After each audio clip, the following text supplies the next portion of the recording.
Meu brother, me fala uma coisa. A sua casa tem um conforto de um espaço amplo?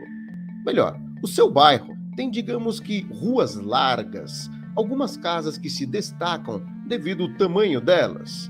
Bom, se você se enquadra nisso, levante as mãos aos céus e dê graças a Deus, porque infelizmente não é a realidade de todo mundo. Existem cidades, tanto aqui no Brasil quanto em outros países, que infelizmente têm, digamos que, um espaço reduzido. E vemos aí uma situação caótica. Eu sou seu brother André Carpano e sejam mais do que bem-vindos a mais um vídeo deste canal. No vídeo de hoje nós vamos contar a história da cidade murada de Kung Lao em Hong Kong. Então, vai vendo. Você conhece a história da cidade murada de Kung Lao em Hong Kong? Rapaz, se você acredita que já viu apertamento, lugar assim bem estreito, esse daqui vai te impressionar. Simbora. Uma sociedade única que existiu por anos em Hong Kong foi na cidade murada de Kung Lao, que em seu auge abrigou uma bagatela de 50 mil habitantes, tendo origem a qual remonta em meados do século XIX. A partir de uma fortificação militar, a qual acabou sendo construída em cima de ruínas de um antigo posto de observação localizado na península de Kung Lao. Controlada por uma tríade, aliás, várias tríades, ou seja, as máfias chinesas, a história dessa cidade murada de Kung Lao chegou ao fim em meados de 1994, mais especificamente no mês de abril, com a completa demolição então da cidade, onde veio tudo abaixo. A região, que foi marcada por altos índices de prostituição, violência, consumo de drogas e também jogatina, infelizmente teve o seu fim. Ou melhor, felizmente, né?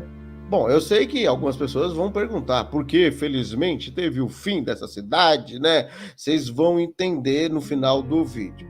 Mas precisamos entender o início dessa história, como começou aí essa cidadela e também o porquê que ela foi considerada assim algo muito perigoso. Do desejo britânico à ocupação populacional. Esse negócio é doido, hein? Quando Hong Kong se tornou uma colônia britânica, por volta do século XIX, parte do território acabou sendo anexado pelo Império e, com o passar dos anos, acabou sendo dominada. Em 1899, ficou acertado então um tratado, que tornou a área daquela cidadela um enclave, ou seja, território distinto de política social ou cultural, cujas fronteiras geográficas estão inteiramente contidas dentro do limite de um território, ou seja, fizeram uma espécie de uma cidade cercada dentro de outra cidade. É um negócio meio doido, mas é a realidade. Já o Império Britânico, contudo, ignorou o acordo e acabou atacando esta península. Porém, como a porção da coroa correspondente à cidadela estava deserta, acabou sendo completamente ignorada pela coroa.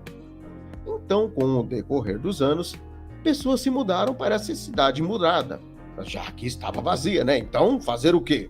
Sendo movida, então, principalmente por pessoas que estavam em falência, falta de ocupação ou até mesmo fugindo de algum problema e inclusive da guerra atual. Se aproveitando então desse território que estava ali completamente sem lei. Então, sem regras que orientassem as construções, o número de moradias cresceu desordenadamente, tal qual a população. Chegou ao ponto que, por volta da década de 1950, naquele local vivia uma bagatela de 17 mil pessoas, sendo sob a egíde do crime, onde o ópio corria solto e os bordéis dividiam espaço com pessoas da família. E pasmem os senhores, começou então a história da cidade mais densamente povoada da história do mundo. É dose o negócio, hein? Para vocês terem uma ideia como era a situação, imagine a tal situação: dividir 1 metro quadrado com outra pessoa. Era essa mais ou menos a densidade que tornou essa cidade a Cidade das Sombras. Alcunha pela qual chegou a ser também conhecida no local mais densamente povoado da história humana. Durante os anos de 1980, ela chegou ao seu apogeu, com nada menos do que 50 mil pessoas, dividindo apenas 27 mil metros quadrados. Traduzindo, 50 mil pessoas dentro de um espaço que dá exatamente 2 campos de futebol. E aí, você teria coragem de morar numa cidade dessa? Pense a Caatinga, pense todo mundo ali, pense o lugar úmido, pense a sujeira, pense a criminalidade. É porque ninguém entrava ali, então você imagina. Meu brother, era tenso a coisa ali dentro, você é louco? A cidade murada de Conlau media algo aproximadamente 2 campos de futebol e era composta de pequenos apartamentos, um sobre o outro, corredores úmidos e totalmente escuros que conectavam os habitantes da varanda enjaulada. Em 1940, a vizinhança, que já era altamente povoada, acabou sendo uma fascinante atração para diversos turistas ingleses e também colonos. Contudo, apesar de toda essa imagem de terra sem lei, a população da cidade era majoritariamente trabalhadora, sendo que muitos não se envolviam com a criminalidade ao seu redor, onde chegou a abrigar muitas fábricas, lojas e comércios familiares, além de ter uma rede de coleta de lixo, jardim de infância e até mesmo ONGs para reabilitação de dependentes químicos. Tá, André Carpano, mas você falou que lá era uma cidade muito apertada e não existe mais. E o que levou ela então até o fim? Peraí, é o que eu vou explicar para vocês agora. É esse ponto da história que eu vou lhes contar. Modernizar Hong Kong acabou levando a cidade murada ao seu fim. Por volta de 1984, o governo de Hong Kong e o chinês acabaram concluindo que a cidade murada já havia passado dos seus limites, tendo se tornado uma vergonha perante todo mundo, em virtude da sua realidade caótica, e mesmo com a diminuição do crime organizado que aconteceu no ano de 1970. O processo então começou com incursões policiais, fundamentais no desmantelamento das células das tríades. Já no ano de 1987, o governo de Hong Kong, sem nenhuma espécie de negociação com a comunidade local, desapropriou moradores e empresas da favela vertical, oferecendo compensações financeiras, digamos que muito baixas.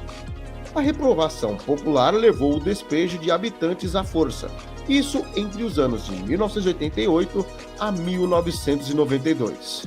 Aí vocês começam a entender quando eu falo sobre democracia venezuelana, né? Começaram a entender, né? A qual sentido? Não tem esse negócio de, minha casa, minha vida. Não quer, então sai na porrada. É a realidade. Desde 1995, o terreno compreende um parque público comemorativo, a qual chama Parque da Cidade Murada de Conlau, que também não é muito divulgado, e menos ainda tratado como uma atração turística. Já o espaço é ornamentado com jardins do início da dinastia Qing e também dividido em setores, que recebem os nomes de construções das antigas cidadelas. Contudo, muito longe daquele caos monstruoso que era outrora. E às vezes a gente reclama aí de um apertamento que a gente mora, né? Ou então de uma casa mais simplesinha. Mas comenta aí, você conhecia essa história? Você teria coragem de morar nesta cidade? Você tem um desejo de ir para Hong Kong? Bom, deixa aí a sua opinião. Mais uma vez agradeço a atenção e o carinho de todos por este que vos fala. Um forte abraço do Baixinho e até um próximo vídeo. Fui!